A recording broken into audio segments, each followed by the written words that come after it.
Everyone likes their street plowed after a heavy snowstorm.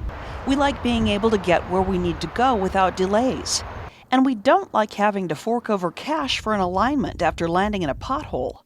Utah House Speaker Greg Hughes says a healthy infrastructure is key to our quality of life. So we've got to take care of this economy, and the way to take care of the economy is not to see the gridlock where your economy is unfortunately stalled. So that's transportation's a big issue and will continue to be in the session. Funding transportation was a big issue in the last legislative session.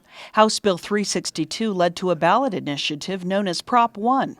It passed in some areas and failed in others. Cities and towns in counties where it passed will get additional funding from the state sales tax.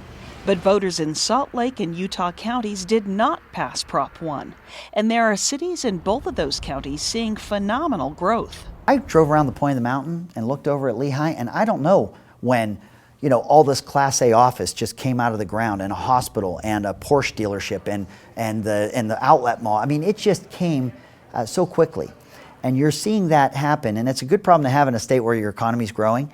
But we have to be serious about the long-range planning of that area, because you can't have that area boil down into gridlock. One of the things that will help there as well is moving the prison. Is 700 acres adjacent to the area we're talking about in Draper.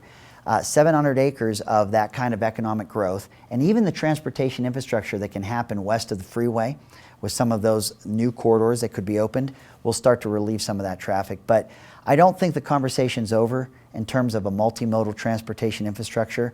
The majority of Utah's population lives in the metropolitan area along the Wasatch Front, and the metro area is surrounded by mountains.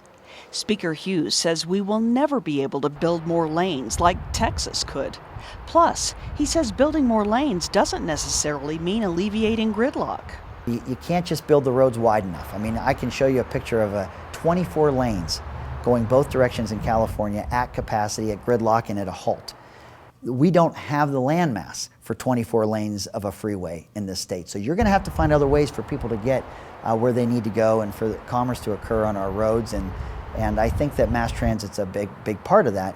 But I think there's work to be done in terms of public confidence on what the deliverables are and why it matters that we all invest in that. But certainly, as cities come into this session and they're looking at their transportation infrastructure challenges, it is going to be a front burner issue for this legislature, because we know it's not the dollars that we want to collect as a state that really drive what we're going to receive.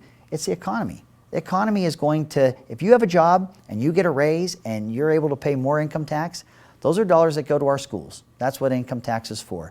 So we know in Utah that job growth delivers more dollars for the critical needs that we have to fund.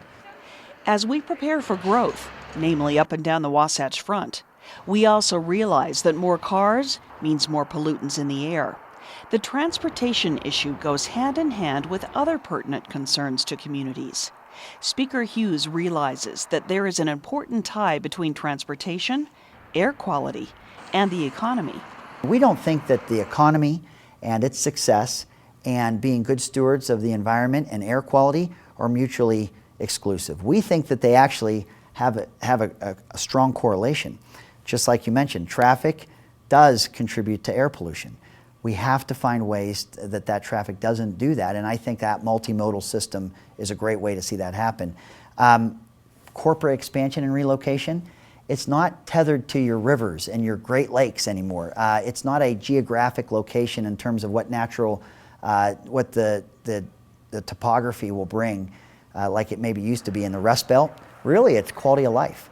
With a look ahead at the 2016 legislative session, I'm Susan Wood with the Utah League of Cities and Towns.